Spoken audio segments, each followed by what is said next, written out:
Untuk kali ini, lo harus dengerin gua baik-baik. Hidup itu nggak adil. Titik.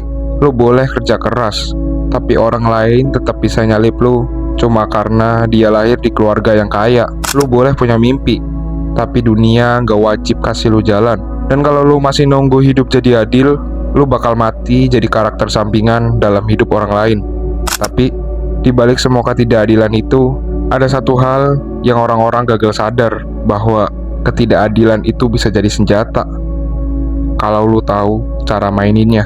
Hari ini gue bakal kasih tahu lu sesuatu yang mayoritas orang lain gak pernah berani ngomong, bahwa dunia ini memang dirancang untuk menjatuhkan lu, tapi juga memberi celah buat mereka yang mau curang dengan cara yang benar.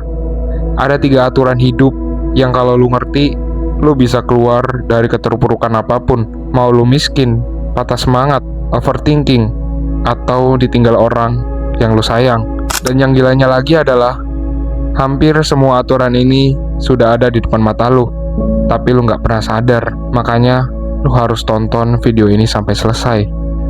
Karena kalau lu nonton setengah, lu cuma dapat rasa sakit. Tapi kalau lu nonton sampai akhir, lu dapat jalannya. Selamat datang di channel yang membahas hal-hal menarik yang membantu hidup lu. Sekolah selalu ngajarin lu bahwa hidup ini adil, tapi ada satu hal yang gak pernah diajarin sekolah ke lu, bahwa hidup ini memang tidak adil.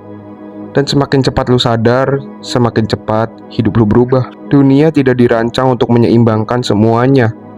Ada yang lahir di atas panggung, ada yang lahir di belakang layar. Ada yang mulai permainan dengan 100 poin, dan ada juga yang mulai dari minus 50. Marcus Aurelius, seorang kaisar, pernah bilang, kita tidak bisa mengontrol dunia luar, kita hanya bisa mengontrol diri sendiri. Dan itu keluar dari mulut seorang pemegang kekuasaan terbesar di zamannya. Kalau kaisar aja bilang dia nggak bisa ngatur dunia, lo kira kita-kita ini siapa? Hidup itu acak, hidup itu chaos, hidup itu nggak adil. Ada orang yang kerja keras 10 tahun nggak kemana-mana, ada orang yang kerja 6 bulan bisa beli segalanya.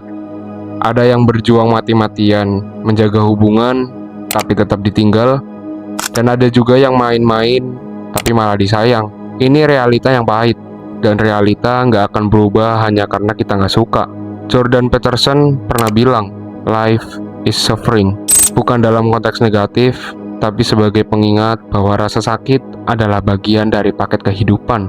Tapi di balik kerasnya dunia, ada hal yang lebih bahaya. Kita tumbuh besar dengan fantasi bahwa hidup seharusnya adil.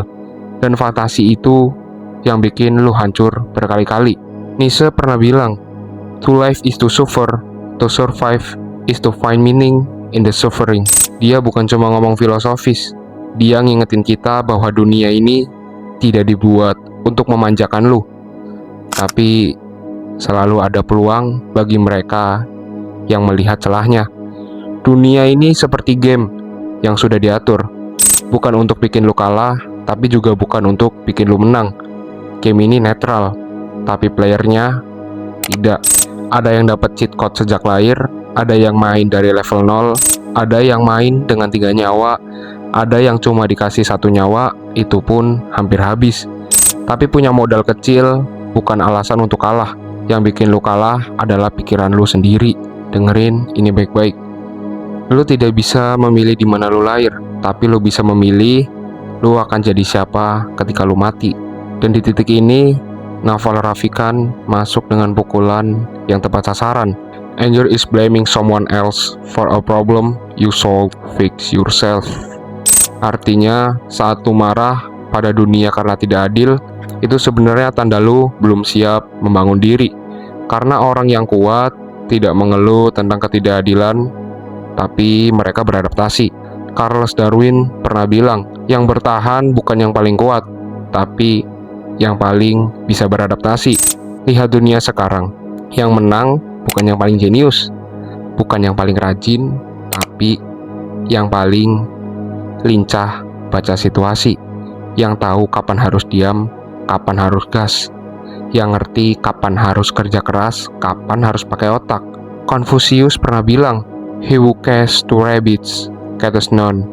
Orang yang ngejar semuanya tidak dapat apa-apa. Dan banyak dari lu yang gagal bukan karena lu bodoh, tapi karena lu main dengan aturan yang salah. Lu pengen kaya, tapi ngikutin gaya hidup orang kaya. Lu pengen sukses, tapi ngikutin ritme orang yang sudah nyaman. Lu pengen naik level, tapi masih nakut-nakutin diri sendiri dengan overthinking. Lu gak kurang rajin, lu kurang fokus. Dalam dunia yang gak adil, fokus adalah senjata. Bruce Lee bilang, warrior is an average man with laser like focus. Lu gak perlu jadi luar biasa, lu cuma perlu berhenti jadi versi terburuk dari diri sendiri. Versi yang suka rebahan, versi yang suka nunda-nunda, versi yang berharap hidup tiba-tiba berubah, versi yang cuma jadi penonton, bukan pemain. Selama musuh terbesar lu masih diri lu sendiri, hidup lu gak akan kemana-mana.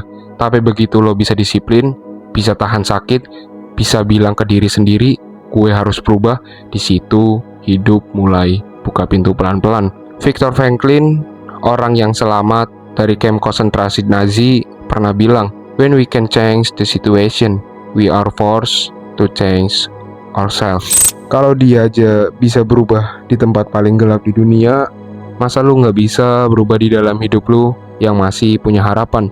Dunia memang tidak adil, tapi ketidakadilan itu adalah panggilan. Panggilan untuk jadi lebih kuat, lebih cerdas, lebih disiplin, lebih tahan banting, dan lebih berbahaya bagi kegagalan. Lu gak lahir untuk menang dengan mudah, tapi lu lahir dengan kemampuan untuk bangkit berkali-kali. Dan itulah jalan keluar dari ketidakadilan hidup. Jadilah manusia yang bahkan ketidakadilan pun tidak bisa menjatuhkannya. Gue mau ceritain satu kisah singkat. Ada seorang anak yang tumbuh bukan dari kemewahan, tapi dari penolakan, bukan dari pujian, tapi dari keheningan. Dia sering tanya ke langit, kenapa hidup gue gini? Tapi langit diam. Tuhan tidak menjawab dengan kata-kata. Dia menjawab dengan jalan yang lebih sempit, lebih gelap, dan lebih sepi. Hari demi hari dia jatuh, bukan sekali, bukan dua kali, tapi berkali-kali.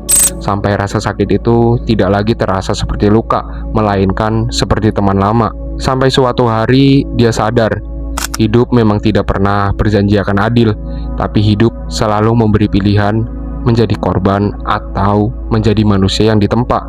Dan sekarang dengerin ini baik-baik.